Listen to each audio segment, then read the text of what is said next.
Welcome back. The difference between life and death in a critically sick child can often come down to proper training, equipment, and supplies. Janet Shamlian shows us what emergency rooms across the country are doing to save their youngest patients. He got really tired and he stopped breathing and I couldn't wake him up. It's every parent's fear, their child's life in danger. Any medications in your purse, Mom? In this case, it's a simulated emergency. What kind of things could we work on or do better? Part of new pediatric training at Grand River Health, a hospital in Rifle, Colorado. What is the motivation for this hospital or any others to do this? I think the statistics speak for themselves. A 40% reduction in morbidity mortality for kids in ERs that are pediatric ready is huge. Critically ill children are almost 4 times more likely to die in hospital emergency rooms with the lowest pediatric readiness scores, according to a study published in the journal Pediatrics. In most states, readiness programs are voluntary. A hospital trade group has come out and said it is not fair to expect every hospital in the country to have expertise in specialized pediatric care. What would you say to them?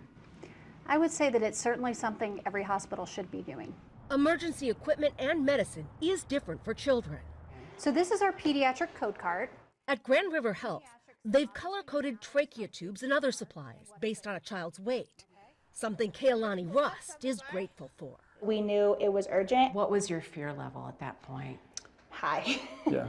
Yeah, very high. When Tucker Rust, a 4-year-old with diabetes, became critically ill, the emergency room was ready. I think it's incredible. I think the biggest thing for us that we love about it is we don't have to travel to Children's Hospital for Tucker to get seen. So what should parents do if there's no pediatric trauma unit nearby? Experts say most pediatric emergencies can be handled appropriately in any ER. So parents should take their child to the closest hospital to be stabilized, then advocate for a transfer if necessary. Do you have any doubt that the changes you've made here have saved the lives of children? Absolutely not. Giving young patients like Tucker a fighting chance. Janet Shamlian, CBS News. Scientists in Sweden are hoping some party drugs help unlock the mysteries of the brain. They gave LSD and ketamine to rats and tracked neurons in different parts of the brain as the rodents performed basic tasks, hoping to unlock the keys to consciousness. We only know that it is generated in our brains, and we don't know if it can even be generated, if it will occur spontaneously in other intelligent systems, or if you actively have to kind of design it. Researchers were also looking at how the drugs work as therapeutic measures to fight diseases like depression. This topic has gained lots of attention, and the therapeutic potentials are huge. However, little is known about the mechanisms. Last year, a separate study published in the journal Nature showed drugs based on LSD were able to lessen depression in mice without also causing hallucinations. If you've ever felt mentally and physically drained after a video conference call, you're not alone. A recent study from Stanford University explored the effects of Zoom fatigue. It's caused by excessive close-up eye contact, seeing yourself during the call, reduction in mobility, and higher cognitive load, having to process a lot of information. Symptoms include mental exhaustion, irritability, and difficulty concentrating.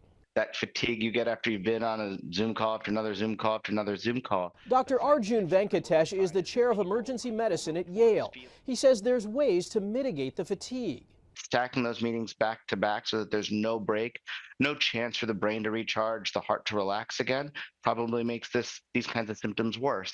And so making those smart choices within a workday can, I think, really help people maybe mitigate or prevent some of these. One drawback to the study, it focused only on college students who were watching a lecture. The American Academy of Pediatrics says anytime you must raise your voice to speak with someone an arm's length away, that's considered too loud of an environment for both adults and children. The organization is sounding the alarm on excessive noise kids and teens are exposed to. Nick Calloway speaks with the lead author about the worst culprits. The world is a loud place. We are constantly exposed to excessive noise levels. Some of it is unavoidable. Others, not so much. Most parents have given in at some point to those devices. It's hard to get these things away from them. My daughter has earbuds in her ears at all times, unless she's lost them. Experts say those earbuds are usually too loud. A new study from the American Academy of Pediatrics shows that many kids are exposed to potentially harmful noise from infancy, and the effects can last a lifetime. Once hearing is lost, that is generally permanent. Dr. Sophie Balk is a pediatrician at the Children's Hospital at Montefiore and the lead author of the new study on noise. It could be immediately after like a loud blast, like an explosion, but more likely it's due to repeated exposures over time to less loud noises, but noises that are still too loud. Like those headphones, the study also noted concerns about infants' exposure to sleep machines or sound machines. If you are going to use a sleep machine, set it at the lowest volume possible for the shortest time possible, and set it as far away from the baby as possible. In addition to turning down the volume, experts say it's a good idea for kids and teens to take listening breaks and use earbuds with caution. Nick Calloway, CBS News, Montclair, New Jersey.